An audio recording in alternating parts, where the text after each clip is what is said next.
Et salut à tous, c'est Captain et je vous retrouve pour la critique de l'épisode 21 de The Flash, un épisode qui était consacré à Gorilla Grodd avant le lancement de la grande bataille contre Harrison Wells et contre le Reverse Flash. Euh,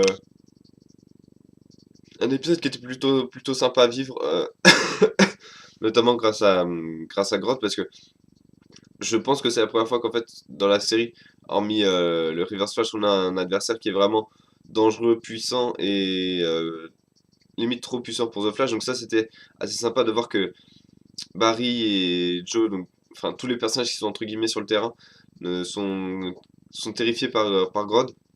Et ça, c'est assez sympa parce que ça ajoute un ennemi un peu plus redoutable parce que pour l'instant,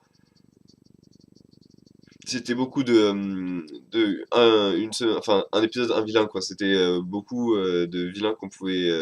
Il suffisait juste de savoir c'était quoi leur pouvoir et il était éliminé là. Ils savent ce que c'est le pouvoir, ils connaissent le pouvoir de Grodd, mais ils sont juste incapables de le maîtriser. Et ça, c'était plutôt sympa de voir, là, voilà, enfin les personnages et enfin Barry avec de la crainte, même si c'était peut-être le point négatif de cet épisode, c'était le fait que la résolution est un peu simple, c'est-à-dire il entend Aerys lui parler, et du coup, d'un coup, toutes ses peurs s'estompent, il a plus peur de rien, etc. J'ai trouvé que c'était fait de façon un peu trop facile. J'ai trouvé, c'est un peu dommage. J'aurais préféré un vrai combat contre Gorilla Grodd. Voilà, ce coup-là où, en fait, j'ai trouvé Aerys un peu trop présente dans l'épisode et que, comment dire, que ce soit elle qui résout entre guillemets le problème de Grodd, enfin le problème de Barry face à Grodd, c'était un peu voilà, j'aurais préféré qu'elle reste juste dans son rôle comment dire, dans ce rôle de personnage de support qui n'en est pas véritablement un. Enfin, j'aurais préféré qu'elle reste dans le côté sentimental quoi. Le fait de l'intégrer comme ça la Team Flash euh, pour donner à Barry des conseils. En pleine mission, c'est pas ce qui m'intéresse dans ce personnage et je pense même que ce personnage n'est pas taillé pour ça. Donc voilà, c'est petit défaut de cet épisode. Mais en dehors de ça, c'était assez sympa de voir que Cisco, Caitlyn et Barry du coup se retrouvent pour la première fois de la série en fait tout seuls face à l'adversité. Jusque-là, ils avaient toujours le professeur Wells le professeur Wells avec eux pour leur donner des conseils, pour leur dire ce qu'il fallait. Ah, pardon. Ce qu'il fallait faire, comment comment il fallait gérer cette situation, etc. Alors, les remotiver quand ils commençaient à perdre la foi ou des choses comme ça. Là, c'est la première fois qu'ils se retrouvent vraiment tout seuls face à l'adversité, face à un ennemi qui est le plus puissant qu'ils aient jamais rencontré. Donc ça, c'était encore une fois assez sympa de voir que ça humanise un peu cette équipe qui était jusque-là, qui était déshumanisée par le fait que c'était ils avaient pas, en fait, tout leur était quasiment offert par Wells, et ça, en fait, ils étaient déshumanisés par la facilité avec laquelle les situations leurs problèmes étaient résolus, quoi.